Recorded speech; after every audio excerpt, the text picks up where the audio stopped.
Cada día vemos desgarradores imágenes que ponen en evidencia los incalculables costos humanos de la guerra, el sufrimiento tan profundo, desde Siria hasta Burma y ahora, por supuesto, Ucrania. A esa devastación se suman altos costos económicos.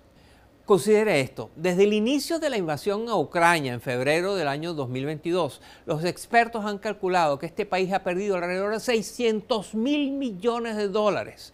Eso es más que las economías de Colombia y Chile juntas. Y del otro lado también, según algunos medios de comunicación, el conflicto le cuesta a Rusia, el país agresor, alrededor de 900 millones de dólares cada día. Esto sin contar los costos indirectos de todo tipo, especialmente en los sistemas de salud nacional. No queda duda de que la guerra es ruinosa y sale mucho más cara que la paz. Pero aún así, los estados siguen entrando en conflicto. Mi invitado de hoy se ha dedicado a investigar por qué es eso así. Su nombre es Chris Blackman y es un reconocido politólogo, experto en guerra, crimen, pobreza. El doctor Blackman es profesor de la prestigiosa Universidad de Chicago. Blackman también ha trabajado como asesor del Banco Mundial, de la UNICEF, de Naciones Unidas, del primer ministro de Uganda y del ministro del Interior de Liberia. Y acaba de publicar un importante libro titulado ¿Por qué peleamos? Los orígenes de la guerra y los caminos hacia la paz. A continuación, Chris Blackman nos comparte los sorprendentes detalles de sus investigaciones.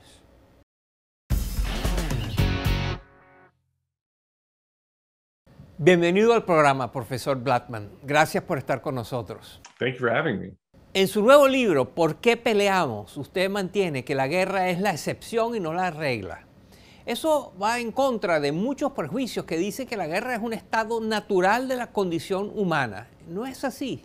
A lot of people think that war is easy and peace is hard. Mucha gente piensa que la guerra es fácil y la paz es difícil, pero yo intento ofrecer una perspectiva diferente de que la guerra en realidad es difícil y la paz quizá no es que sea fácil, pero es mucho más fácil de lo que mucha gente cree. Durante los próximos 20 años, estudiantes de todas partes del mundo aprenderán sobre la invasión de los Estados Unidos a Afganistán, pero la gran mayoría de ellos no aprenderá sobre la intervención militar de 1994 en Haití, por medio de la cual Estados Unidos buscaba derrocar al régimen dictatorial que se había instalado en la isla después de un golpe de Estado.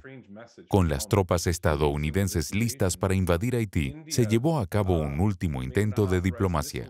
Colin Powell, quien en ese entonces era el militar de mayor rango de los Estados Unidos, le mostró un video a uno de los líderes del golpe en el que se veía despegar a las tropas estadounidenses rumbo a la isla.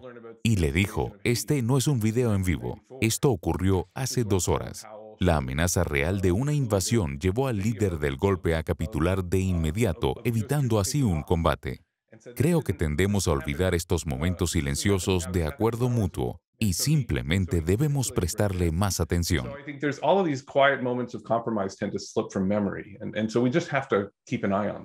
La tesis de su libro es que la guerra es tan ruinosa y destructiva que las diversas partes hacen lo posible por evitarla. Pero eso no fue lo que pasó entre Rusia y Ucrania. ¿Por qué usted cree que el conflicto entre estas dos naciones se agravó hasta llegar al tipo de violencia genocida que hemos visto por parte de Rusia? Bueno, diría 2 cosas. Una es que durante 20 años Vladimir Putin intentó apropiarse de Ucrania a través de cualquier otro método imaginable, con asesinatos, dinero sucio, propaganda o apoyando a los separatistas. Entonces debemos recordar que realmente intentó de todo antes de ir a la guerra. Y lo segundo que diría es que escribí un libro titulado ¿Por qué peleamos? Pues las guerras sí ocurren. Y si le pido a la gente que recuerde una sola cosa, es que la principal razón por la que peleamos es que nuestros líderes o nuestras sociedades ignoran el costo de la guerra. En el caso de Rusia y Ucrania, los expertos están cansados de hacer pronósticos, pues cualquier cosa es posible. Ahora bien, lo que la historia nos dice es que las guerras tienden a ser cortas. Duran meses en lugar de años. Eso no quiere decir que la guerra entre Rusia y Ucrania también será corta, pero hay incentivos muy poderosos relacionados al costo de la guerra para que no se extienda.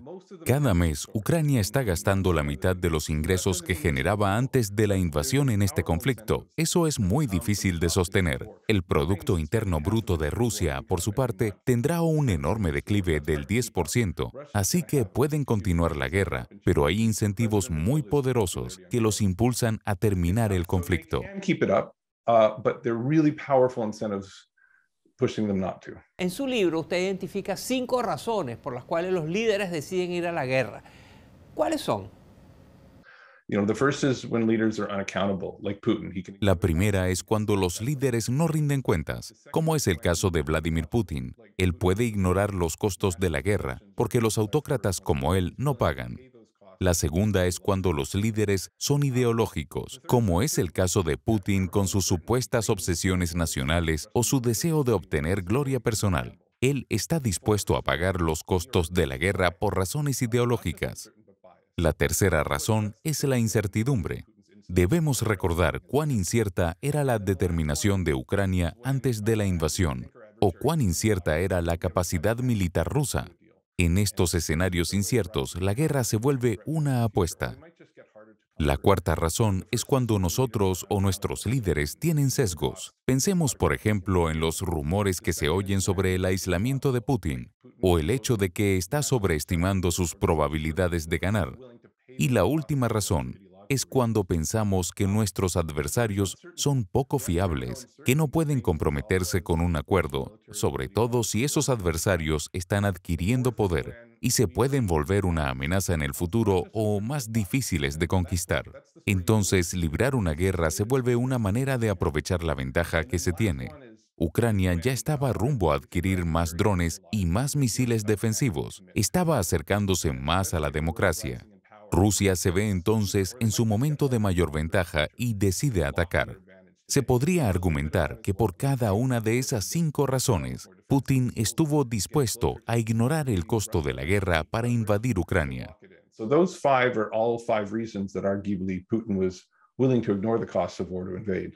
Uno de sus argumentos es que la paz es estratégica. ¿Qué significa eso?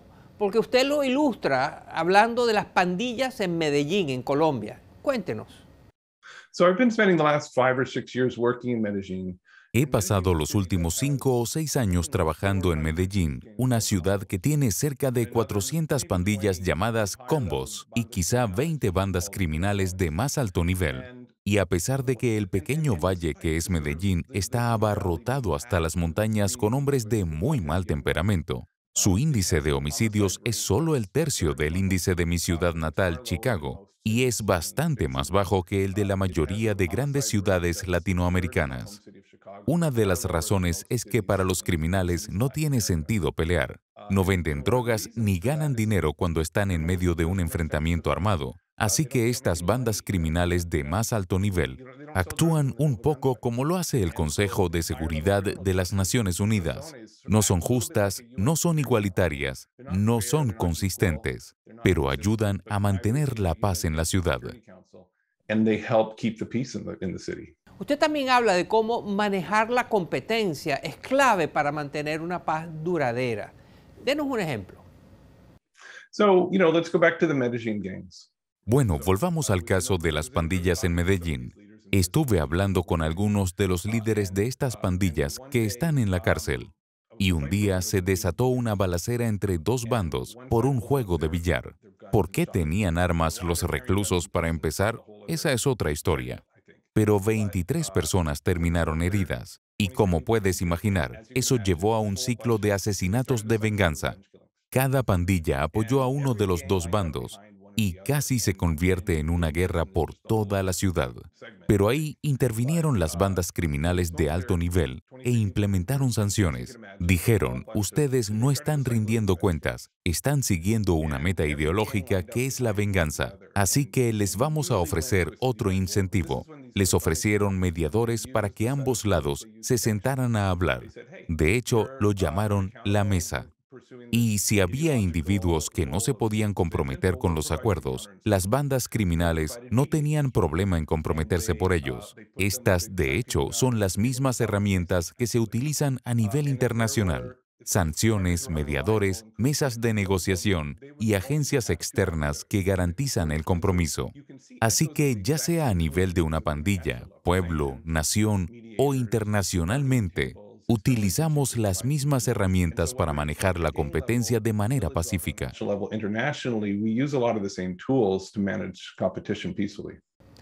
Chris Blackman es un profesor de la Universidad de Chicago y el autor de un libro titulado ¿Por qué peleamos? Los orígenes de la guerra y los caminos hacia la paz. Muchas gracias, profesor Blackman, por estar con nosotros. Thank you for having me. Antes de partir, no olvides presionar el botón que dice suscribirme aquí abajo de este video. Así te mantienes al día con todo el contenido de Efecto Naim. Gracias.